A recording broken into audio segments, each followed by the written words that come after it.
क्या तरीका है अपनी वाइफ से बात करने का? भानु मैं क्या करूं? ये मंजरी अचानक से अजीब सा बिहेव करने लग गई है। मंजरी प्रेग्नेंट है, उसकी बॉडी में बहुत सारे बदलाव आ रहे हैं, उसे प्यार की जरूरत है। और मंजरी तुम भी छोटी छोटी बातों को दिल पर मत लगाया करो। बच्चों याद रखो, आपसी शोर इतना भी ना बढ़ जाए कि उसकी गूंज रूम के बाहर तक जाए। समझ रहे हो ना? अब खड़े खड़े मुंह क्या देख रहे हो? एक दूसरे को सॉरी बोलो।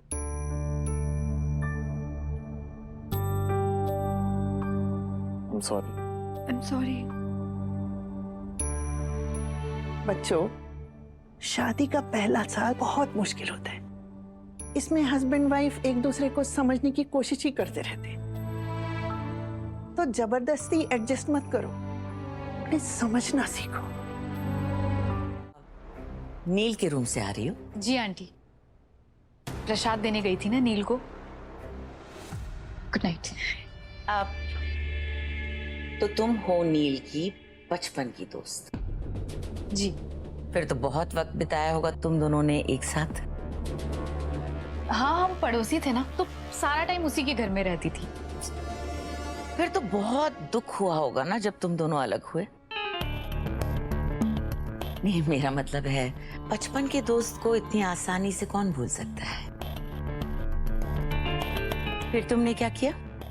कुछ नहीं, फिर मैं इंदौर शिफ्ट हो गई अपने डांस स्कूल के लिए, और हमारे रास्ते अलग हो गए उसके बाद। मैं चलती, गुड नाइट।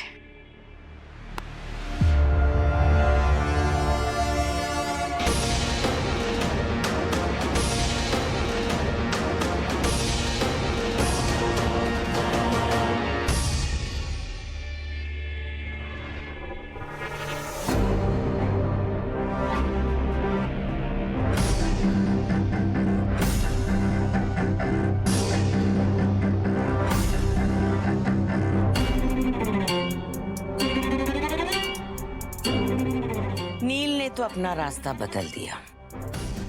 तुम्हारा रास्ता और मंजिल मुझे एक ही लग रही है।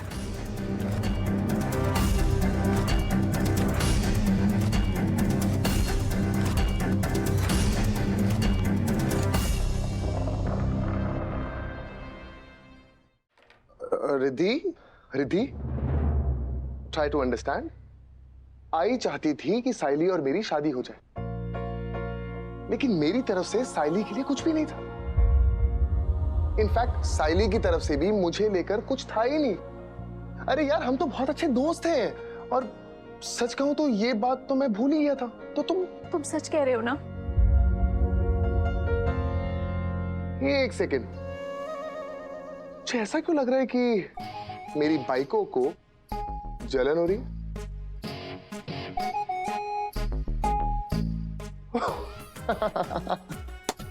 Are you serious? साइली,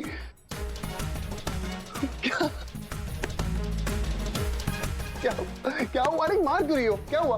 तुम हंस क्यों रहे हो? मुझे किसी चीज से परेशानी है, इसका मतलब ये नहीं ना कि तुम मेरा मजाक उड़ाओगे। अरे मैं मजाक नहीं बना रहा हूं। मैं सिर्फ ये कह रहा हूं कि जब तुम जेलस होती हो तो भी इतनी क्यूट लगती हो यार।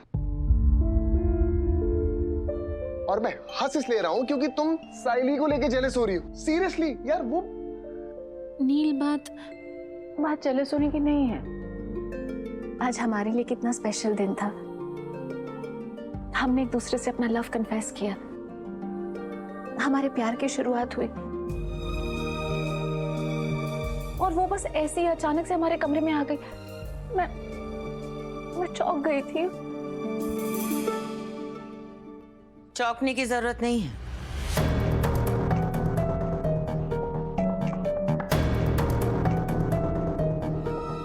तुम मुझे नहीं जानती,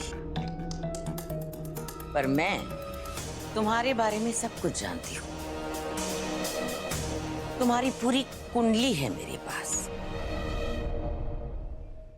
जैसे कि तुम नील से इतना प्यार करती थी कि जब उसकी शादी के बारे में तुम्हें पता चला तो तुम टूट गई।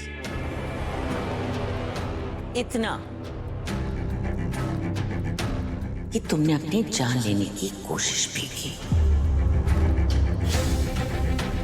ये जो नील का नाम तुमने अपने हाथ पे लिखा है, इस नाम से ज्यादा तुम्हारा दर्द बता रहा है। तुम्हारा एक तरफा प्यार बता रहा है। इसलिए तुम शहर छोड़कर चली गई थी ना, क्योंकि नील ने अचानक से शादी कर ली, है ना? मैं जानता हूं रिद्धि, अगर कोई नॉर्मल इंसान अचानक ऐसे किसी के बेडरूम में आ जाए तो बहुत बुरा लगेगा।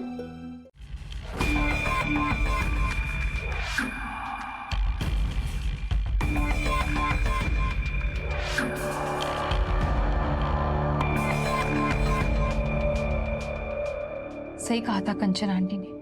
अगर मैंने नील से पहले ही कह दिया होता ना कि मैं उससे प्यार करती हूँ, तो नील आज रिद्धि का नहीं, मेरा होता। मुझसे ज्यादा प्यार नील से कोई कर ही नहीं सकता।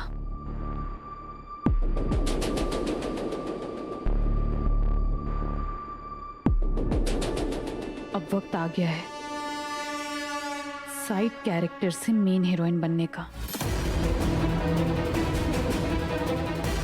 नील सिर्फ साइली का है और किसी का नहीं।